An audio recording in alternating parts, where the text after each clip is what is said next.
Hey guys, and welcome to the Working Money channel. So I've got Bitcoin here on the chart. It's on the 4-hour. Right now, Bitcoin's trading at 21,800. We are finding support, guys, in and around here.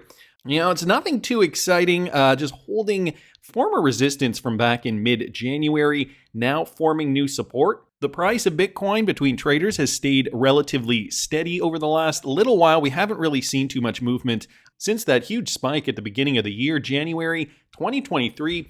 Bringing up XRP here on the daily, you guys can see, again, not too much movement for XRP. We did see quite a lot of selling pressure here for XRP. However, that did not really result in a huge fluctuation in price. So buyers buying up XRP at 35-36 cents. Right now, XRP is trading at about 37.369. This is XRP on the daily. Let me throw that on the 4-hour real quickly here. We can see, let me just get rid of some of that.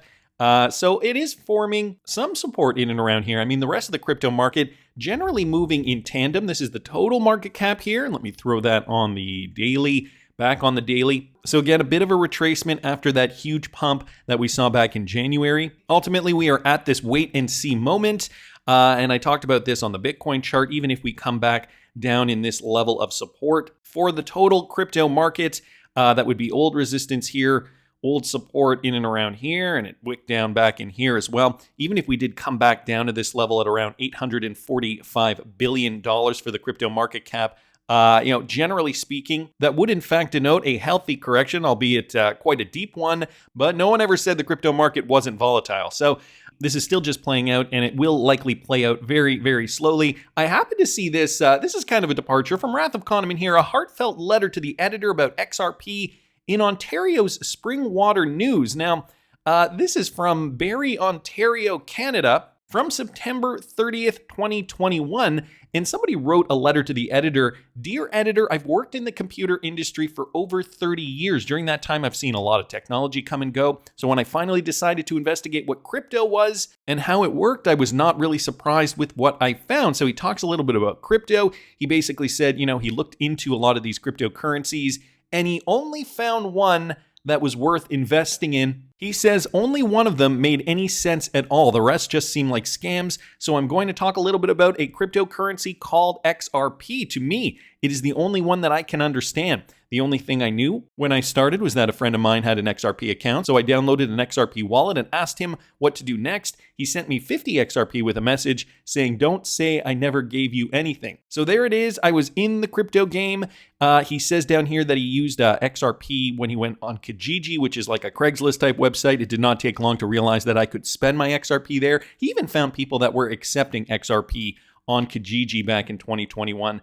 Many replied with, yep, here's my address. Then I went to Facebook, he says, do you accept XRP? I guess in the Facebook marketplace, and people did accept his XRP there as well. The XRP community was big, bigger than I had ever thought. The thing was, it was not out in the open. It was not being advertised. Many people knew about it, but not many people spoke about it. And I think that this is a great example, guys, of where a lot of us feel like we are at this moment in time, holding XRP, perhaps utilizing our XRP to pay for goods and services in a small capacity. But one day, this is going to change. This will explode. Along with utility, XRP will become more valuable. And I think as it does become more valuable, I mean, once we do see a sustained price increase for XRP, I think more and more people will realize, well, I mean, for those XRP hodlers who hold quite a hefty bag, they'll think to themselves, well, why even convert this to fiat currency, especially if we, think we know what's coming down the pipe in terms of a great reset, a new financial system, fiat's going to zero. There would be no point to sell out into fiat, and therefore we will just use our XRP to buy goods and services, especially if one is worth, for example, $589. And so the more people using it in a real world capacity, obviously that would be better for the ecosystem as well. So an interesting little story here. I just thought I'd bring that up because, like I said, it's just one example of where we could see the future moving. Have you guys also considered this? Another one from the Wrath of Kahneman. Weird hypothetical question. If Ripple wins the lawsuit around the same time stablecoins are designated as securities in the United States, does XRP become more used on exchanges? XRP as Tether, potentially. Very ironic and strange. Something else to consider. Remember, guys, if you were in this space in 2017 and, there weren't as many exchanges back then that offered a multitude of cryptocurrencies. Generally, exchanges offered Bitcoin, Ethereum, Litecoin, and maybe a couple of others. But generally speaking, those were the biggest ones. I had a hell of a time trying to find XRP. My first batch, I had to, figure out a way to get to onboard my money onto Binance, buy my XRP, and then at that point, I sent my XRP to my Ledger Nano. But it was very difficult. And, to find exchanges that had XRP pairings, that was kind of like gold, because we knew we could transfer XRP over. It would take a few seconds. It would cost fractions of a penny. And then, if you wanted to buy some other cryptocurrency that wasn't listed, that was not Bitcoin or Ethereum, you could onboard your money, convert it to XRP, send the XRP over as that mechanism, that liquidity mechanism, instead of buying Bitcoin or Ethereum, because they would just take too long and quite frankly be too expensive. And then buy the other currency with the XRP, even if you had to make another trade in the interim. The fact of the matter was XRP was the cheapest and fastest option, and this might actually occur. So the hypothetical question here from the Wrath of Kahneman, think about this for a second. Now that stablecoins are under the microscope, will we see this coincide with XRP clarity? And thus, could we actually see a dramatic inflow of XRP on exchanges being used by people to trade other cryptocurrencies? And I mean, BITRUE would be one of those examples. BITRUE's got a lot of XRP pairings. So, I mean, they're already kind of set up. If this whole stablecoin thing goes to hell in a handbag, quite frankly, I don't know where that is going. Right now, BUSD is under the microscope, and a lot of other stablecoins are likely to follow. Again, that's an ongoing story. Tipsy Tiger down here, saying this used to happen. XRP was used for arbitrage opportunities by traders and also used to transfer value into exchanges. Exactly what I was mentioning back in 2017. There was a number of years ago a presentation at an event where this evidence was produced, trying to find it several times, but alas, it has gone up in smoke. I don't think so, says Dominic Skinner. I see that as a stretch. However, I do see a Ripple win as the catalyst that triggers all exchanges to list and aid in ODL inflows. Well, I mean, that is kind of the most obvious answer. I hope that happens, and I mean, that would ultimately be the best kind of thing. I mean, really, if stablecoins get clarity, XRP gets clarity, the whole crypto ecosystem gets clarity, the more we have that clarity, the better it's obviously going to be. But we've got to consider other options. XRP, obviously a good transmitter of liquidity. Ripple Van Winkle here bringing up something that I know has been mentioned before. XRP isn't stable, though, down almost 10% in the last week. But Wrath of Kahneman reminding us it is the high liquidity and short exposure time that makes it useful as a value transfer, not a stablecoin function in this scenario. So again, we can't think of it as a stablecoin. We have to just think of it as a very fast, efficient, quick, cheap way to move our assets from one point to another, or to convert X asset to Y asset very, very quickly on exchanges. Again, the XRP pairings would have to be in abundance in order for that to be a seamless process. However, again, like I said, BITRUE, one of those exchanges that has a lot of XRP pairings. Other exchanges just don't. But another interesting potential, considering we are likely going to see XRP clarity happen very, very soon. At the same time now, and it's really only a matter of timing that is piquing, I think, Wrath of Kahneman's interest with this. The fact that we're also seeing the stablecoin industry under the microscope now at the same time. So something to think about for sure. Michael Branch here bringing this to our attention with regards to Sum and new updates on the Sum app. The Sum lead developer reveals version 2.4.0, and that will roll out very, very soon. Vitsvin made this known in a tweet today, noting that developers only had some testing to do left. They tested 25 features now with 33 left to do. And some of the projects here on the Sum app, adding more providers to the so-called buy and sell XRP app to enable app on the Sum wallet that will allow users to buy XRP for fiat, choosing from different providers. An opt-in profiles feature currently available for some Pro beta users, similar to the Ethereum name service. This protects against impersonation. A Sum QR payments feature to facilitate crypto payments at retail stores. The XLS 34D to leverage negotiable payment methods available on the XRPL, previously restricted to XRP for other issued tokens. There's 35D to integrate or to introduce lightweight NFTs to the XRPL. And then the Hooks sidechain with XRP as the native currency to showcase Hooks smart contract capabilities before it goes live on the XRP ledger. So very, very interesting. Going to keep tabs on that as well. Another one here, guys, from the Wrath of Kahneman, just on fire today. Crypto payment platform WireX, which does have an XRP wallet among others, and has become a global Visa payments partner to support further collaboration in major markets, including APAC, UK, Europe, and the United States. So here's the latest news coming from WireX. They have signed a long-term strategic global partnership with payment company network Visa, which is also a Ripple partner. This includes becoming a member of Visa in the APAC region, the UK, as I mentioned, and that would allow WireX to directly issue crypto-enabled debit and prepaid cards to 40 countries. The agreement between WireX and Visa will support further collaboration in major markets, including APAC, UK, Europe, and the USA. Membership of Visa enables WireX to offer new innovative products to utilize crypto in the everyday, improve user experience, and pilot new blockchain initiatives. So Visa also, exploring with blockchain technology. We know about the Earthport connection with Visa. They purchased them back in 2019. Earthport is Ripple enabled, but it's looking as though they really want to branch out and really don't want to miss the boat on any kind of new development when it comes to cryptocurrency and blockchain adoption. The news is another milestone for the London-based company with over 5 million customers. WireX's large customer base is in the UK, with rapid growth in the APAC region, having been a finalist for the SFF Global FinTech Awards in the Singapore FinTech Festival last November. It's hoped that this partnership will continue helping them to empower everyone to access the benefits of crypto. And down here, just another statement from Visa. Visa wants to bring more payment options to customers by connecting digital currencies with our network of banks and merchants. We're excited that WireX is expanding their focus on the Asia Pacific, making it easy and seamless for people to spend their crypto balance at millions of merchants that accept Visa in the region. So recently we heard about a partnership with MasterCard, opening up payments, including XRP payments to, 900 million merchants, basically everywhere that accepts MasterCard. And obviously Visa wants to do the same. So the Earthport connection, a very interesting tie-in here. Now Visa working with WireX. So great news here with regards to adoption and hopefully a more robust structure for payments utilizing XRP and other cryptocurrencies as well. This is just another reference that Wrath of Kahneman posted in this tweet thread. Ripple has come to WireX, so this was back in 2018. Buy, store, and spend your XRP on WireX now. WireX XRP wallets are now available. Convert your crypto instantly in-app for everyday spending. I believe there has been some controversy surrounding WireX over the years. However, I believe they are now over that hump.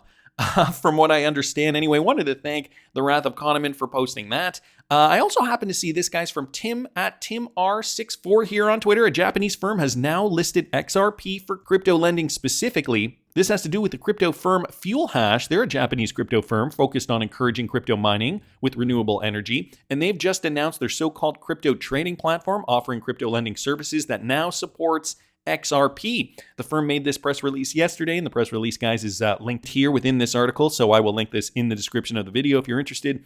So they said this in a press release yesterday, asserting that it is the only Japanese firm to offer this service for XRP. Notably, XRP joins USDC, USDT, Bitcoin, Ethereum, and Ethereum Classic, and BNB coin as other assets supported by the platform. A visit to the website shows that users can offer a minimum of 100 XRP for lending on the platform with a fixed 1.5% interest rate after 90 days and 1% for 60 days. FuelHash was founded in March of 2021 with a mission to drive renewable energy-supported crypto mining with a focus on solar power in Japan and hydroelectric power abroad. It launched the crypto trading platform in November of 2022. And here is a quote here. "We have started handling XRP, which has many enthusiastic fans from the desire to provide a means of income gain through lending operations to those who feel the future of crypto and hold it for a long time." FuelHash representative Director Kono said, as translated by Google, "It will be the only open type XRP lending service in Japan." So guys,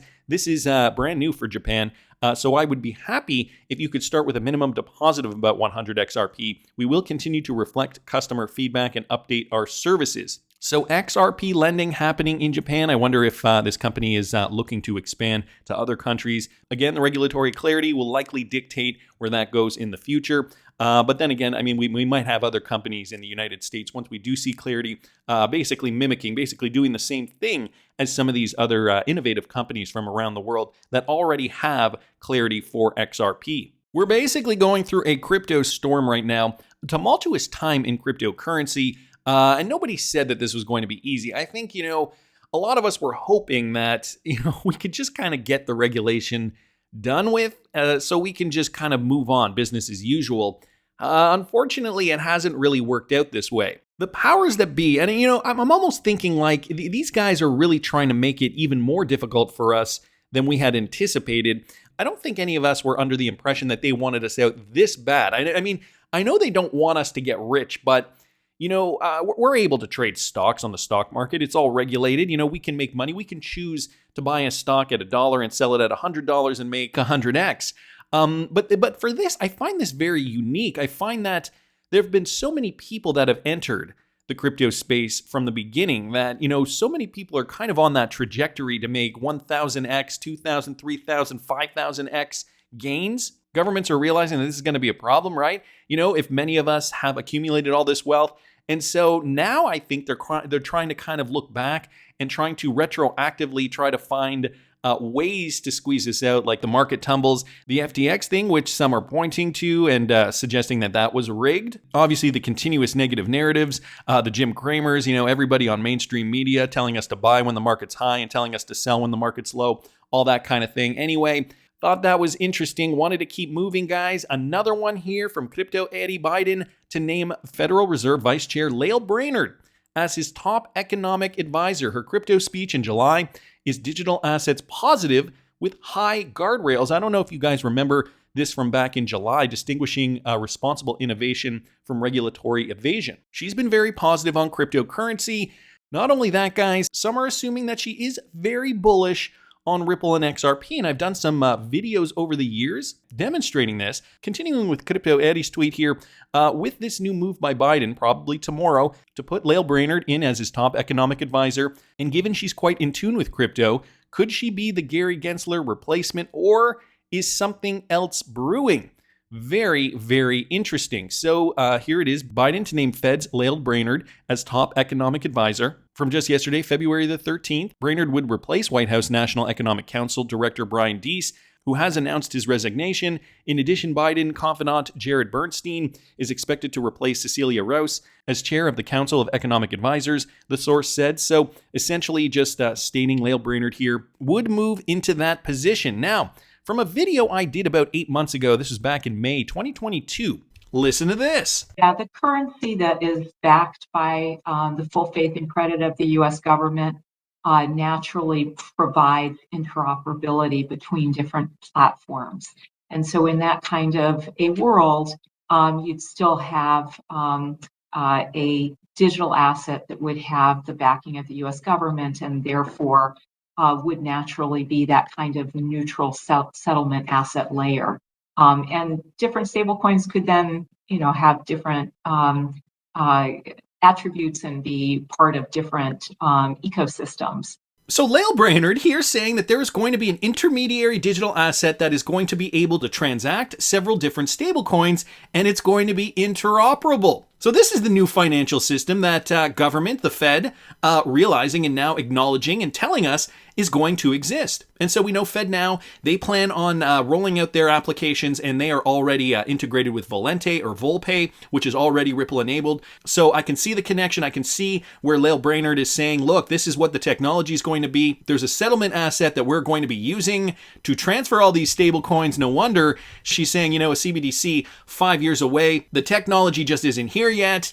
And, maybe I'm reading into this too much. She's even saying we don't need a central bank digital currency. One would basically be redundant because we have the power of DLT technology leveraging XRP as that settlement mechanism. So an interesting clip here of Lael Brainard, suggesting we do have a settlement mechanism and a CBDC could be redundant. Now, this one was from 3 years ago. Lael Brainard tries her best to avoid saying XRP will be the standard. So someone from the public asked Lael Brainard what her thoughts were about Santander, which is partnered with Ripple for cross-border payments. I got to show you guys this. You mentioned the speed of cross-border payments and the opaqueness of that process, and I guess it's also error-prone to some extent with SWIFT. Santander seems to be trying to approach it with a partnership with Ripple. Just curious what your thoughts are on that. So I do think that of the use cases out there, cross-border is one of the most compelling. We know that intermediation chains cross-border are long and quite opaque, and they're slow, and they can be quite costly. So my sense is that technology with appropriate safeguards could make a material impact and likely will. And it may well be through a partnership model. I don't want to pronounce on any particular approach, but there are a variety of partnerships out there that are trying to innovate and to reduce frictions and increase transparency for those cross-border transactions. In my sense, I'm fairly optimistic that there are some good solutions out there that don't necessitate a global stablecoin. Again, certain solutions that do not necessitate a global stablecoin. She was even asked directly by this gentleman here, giving the example of Santander using Ripple's technology. So now that Lael Brainard has been named as the top economic advisor for the US government, will we hopefully start to see real-world utility running through XRP once it is deemed clear to go? I don't know, it's just my opinion. I want to hear what you guys think. Please subscribe to the channel if you haven't already. Like the video if you like the content I'm providing. I always love hearing your comments. See you in the next one, guys.